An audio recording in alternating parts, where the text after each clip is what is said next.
Hello friends, welcome to law in Telugu video series. ఈ వీడియోలో మనం సెషన్స్ ట్రయల్ గురించి మాట్లాడుకోబోతున్నాం. ప్రీవియస్ వీడియోస్లో మనం వారెంట్ ట్రయల్స్, సమన్స్ ట్రయల్స్ గురించి డిస్కస్ చేసాం. వీడియోలో సెషన్స్ కోర్టులో ట్రయల్ ఎలా నడుస్తుంది అనే దాని గురించి చూద్దాం.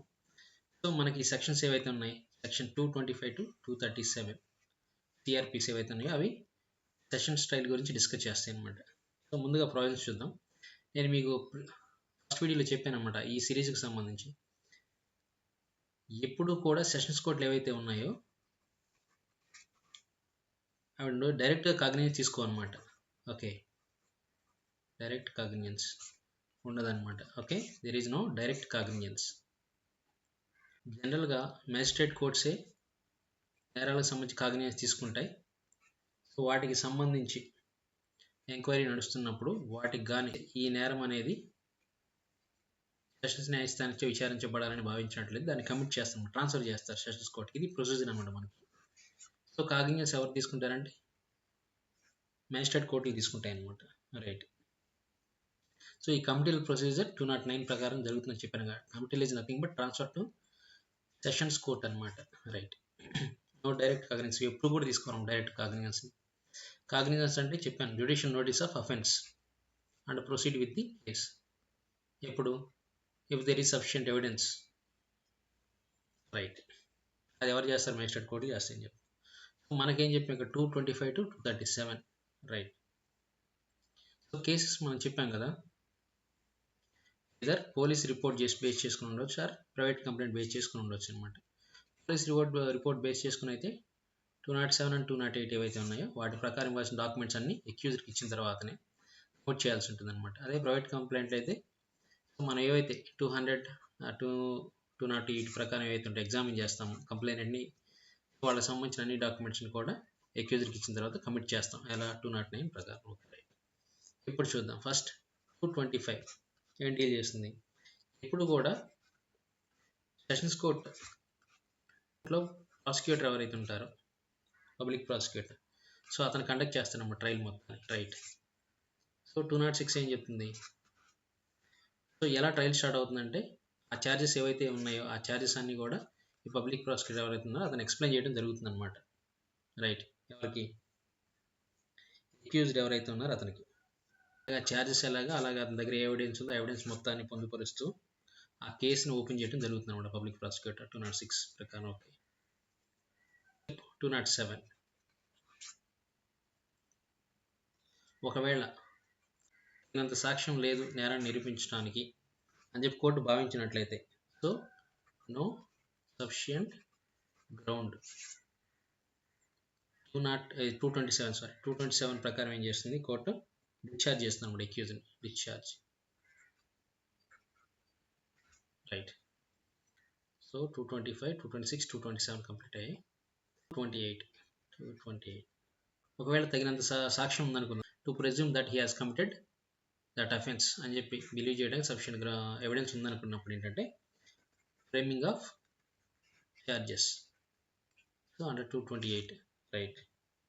ఒకవేళ కేసు అనేది ఏంటంటే ఎక్స్క్లూజివ్గా సెషన్స్ కోర్టే విచారించాల్సిన అవసరం లేదనుకున్నప్పుడు ఏంటంటే మ్యాజిస్ట్రేట్ కోర్టుకి లేదా చీఫ్ జ్యుడిషియల్ మ్యాజిస్ట్రేట్కి మళ్ళీ ఫార్వర్డ్ చేయడం జరుగుతుంది అనమాట. రైట్. సో ఈ స్టెప్ కూడా ఉందన్నమాట ఇక్కడ. బట్ వన్స్ ఛార్జెస్ ఫ్రేమ్ చేసిన తర్వాత అతను అడగటం జరుగుతుంది అనమాట 229 కింద. అక్యూజ్డ్ ఎవరైతే ఉన్నారో అతను ప్లీజ్ గిల్టీ నేరాన్ని అంగీకరించినట్లయితే జడ్జి ఎవరైతే అతను కన్విక్ట్ చేయొచ్చు అనమాట. Right. Based on that play. 230, 31 ఇవేం డీల్ చేస్తుంది అంటే ప్రాసిక్యూషన్ ఎవిడెన్స్ గురించి మాట్లాడుతుంది అనమాట. ప్రాసిక్యూషన్ ఎవరైతే ఉన్నారో వాళ్ళ విట్నెస్ని అండ్ అలాగే వాళ్ళ ఎవిడెన్స్ని వాళ్ళు ప్రజెంట్ చేయడం జరుగుతుంది అనమాట. సో వీళ్ళని ఈ డిఫెన్స్ ఎవరైతే వాళ్ళు క్రాస్ ఎగ్జామినేషన్ చేయొచ్చు అనమాట. రైట్. మనకి ఇండియన్ ఎవిడెన్స్ యాక్ట్లో ఎగ్జామినేషన్ సంబంధించి ఏవైతే ప్రావిజన్స్ ఉన్నాయో ఆ ప్రావిజన్స్ అన్ని కంప్లై చేయడం జరుగుతుంది అనమాట. ఎందుకు? To ensure impartial and fair examination జరగడం కోసం అనమాట. 230, 31 మాట్లాడతాయి అనమాట. ఓకే. 232. సో 232 కన్నా ముందు కూడా ఈ ప్రాసిక్యూషన్ ఏదైతే ఉందో 231 కింద వాళ్ళు ప్రవేశపెట్టినటువంటి ఎవిడెన్స్ లేదా ఎగ్జామినేషన్ ఏవైతే ఉన్నాయో వీటిలో ఏదైనా ఇంక్రిమినేటింగ్ మెటీరియల్ ఏదైనా ఉందనుకుందాం.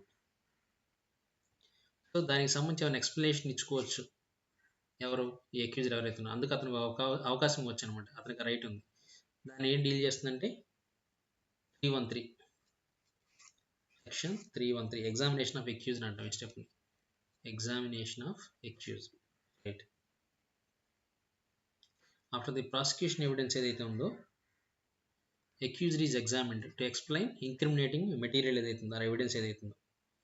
సో ఇది ఏంటంటే అండర్ ఓత్ కాదనమాట ఇది, సో ప్రమాణపూర్వకంగా కాదు, అందువల్ల ఇతను ఇచ్చే స్టేట్మెంట్ ఏదైతే ఉందో దాన్ని మనం అతనికి అగెనెస్ట్గా యూజ్ చేసుకోలేం. రైట్. ఈ స్టెప్ ఏంటంటే సెంటెన్స్ ఇవ్వడానికి ముందు కూడా కొన్నిసార్లు వాడుతుంది అనమాట. సెంటెన్స్ అంత కేసు అంతా అయిపోయిన తర్వాత, ఇరుపక్షాలు అయిన తర్వాత సెంటెన్స్ పాస్ చేసేటప్పుడు కూడా ఫైనల్గా అతని యొక్క స్టేట్మెంట్ని తీసుకోవడం జరుగుతుంది అనమాట. 313 ఇంపార్టెంట్ మనకి. ఓకే, దాన్ని వదిలేసండి. 232 రండి. మనకి ఒకవేళ తగినంత ఆధారాలు లేవు, నో ఎవిడెన్స్ అని కోర్ట్ అనుకున్నప్పుడు ఏంటంటే ఎక్విట్ చేస్తుంది అనమాట. ఎక్విటెడ్. రైట్. నెక్స్ట్ 233. ఒకవేళ అట్లా ఎక్విట్ చేయకపోతే ఏంటంటే డిఫెన్స్ ఎవిడెన్స్ని ప్రొడ్యూస్ చేయవలసిందిగా కాల్ఫర్ చేయొచ్చు. Defence evidence 233. ఓకే, సో అలాగ అతని డిఫెన్స్ని, అలాగ అతని ఎవిడెన్స్ని ప్రొడ్యూస్ చేస్తారనమాట. అండ్ ఎవిడెన్స్ క్రాస్ ఎగ్జామినేషన్ కూడా ప్రాసిక్యూషన్ క్రాస్ ఎగ్జామిన్ చేయొచ్చు. రైట్. నెక్స్ట్ 233 తర్వాత 234 అండ్ 235. రైట్. ఫైనల్ ఆర్గ్యుమెంట్స్ అనమాట మనకి. నెక్స్ట్ ఇద్దరు కూడా ఎవిడెన్స్ ప్రొడ్యూస్ చేసిన తర్వాత, ప్రవేశపెట్టిన తర్వాత final arguments and judgement. So జరిగిన నేరం ఏదైతే ఆ నేరము, దానికి రిలవెంట్ సెక్షన్ ఏదైతే ఉందో ఆ సెక్షన్, అలాగే అందుకు ఉన్నటువంటి పనిష్మెంట్ ఏదైతే ఉందో, ఒకవేళ అతను కానీ కన్విక్ట్ అయితే ఆ పనిష్మెంట్, అలాగే ఆ పనిష్మెంట్ ఇవ్వడానికి గల కారణాలు ఏవైతే ఉన్నాయి, రీజన్స్, ఇవన్నీ కూడా రికార్డ్ చేయాల్సి ఉంటుంది అనమాట జడ్జిమెంట్లో. రైట్. ముఖ్యంగా మనకి డెత్ పెనాల్టీ ఎప్పుడైతే ఇస్తారో, లైఫ్ ఇంప్రిజన్మెంట్, ఆ కేసెస్లో సెక్షన్ 354 ఒకసారి చూడాలన్నమాట. సెక్షన్ 3 ప్రకారం ఏంటంటే ఇవన్నీ రికార్డ్ చేయాల్సి ఉంటుంది. రైట్. సో ఇలా డిక్లేర్ చేసిన తర్వాత, కన్విక్షన్ వచ్చిన తర్వాత మనకి ఫైనల్గా సెంటెన్సింగ్ అనమాట. సెంటెన్స్లో మనం ఏం చేస్తాం, ఇది imprisonment are fine, death penalty, offence యొక్క గ్రావిటీని మనం, అలాగే వాళ్ళు ప్రొడ్యూస్ చేసిన ఎవిడెన్స్ని బేస్ చేసుకొని సెంటెన్స్ ఇవ్వడం జరుగుతుంది అనమాట. ఇవి మనకున్న స్టెప్స్ అవి. రైట్.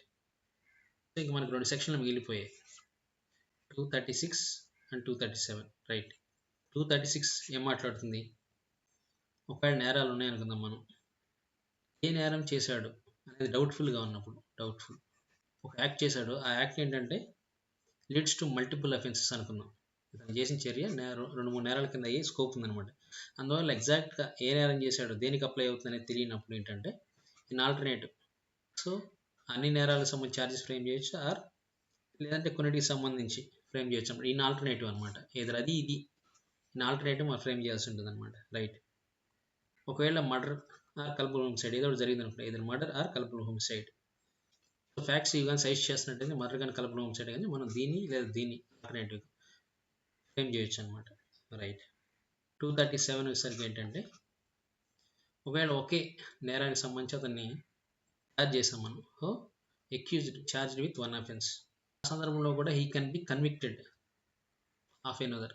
సో వేరే నేరానికి సంబంధించి కూడా ఒకవేళ ఫ్యాక్ట్స్ ఏవైతే ఉన్నాయో ఆ ఫ్యాక్ట్స్ కానీ అతను వేరే నేరం చేసినట్టు నిరూపితం అవుతున్నట్లయితే ఆ నేరానికి సంబంధించి కూడా, ఈవెన్ దో ఆ ఛార్జ్లో మెన్షన్ చేయకపోయినప్పటికీ ఆ నేరానికి సంబంధించి అతన్ని పనిష్ చేయొచ్చని 237 చెప్తుంది అనమాట. రైట్. సో మనకి ఇదేం చెప్తుంది, 236 వచ్చేసరికి ఛార్జ్ గురించి చెప్తుంటే ఎలా ఛార్జ్ చేస్తామని, 237 వచ్చేసరికి మనకి కన్విక్షన్ గురించి మాట్లాడుతాం అనమాట. 237. రైట్. ఇది మనకి సెషన్స్ ట్రయల్ అనమాట, ఇలా జరుగుతుంది అనమాట మనకి 225 to 237. రైట్. మీకు అర్థమైంది అనుకుంటున్నాను.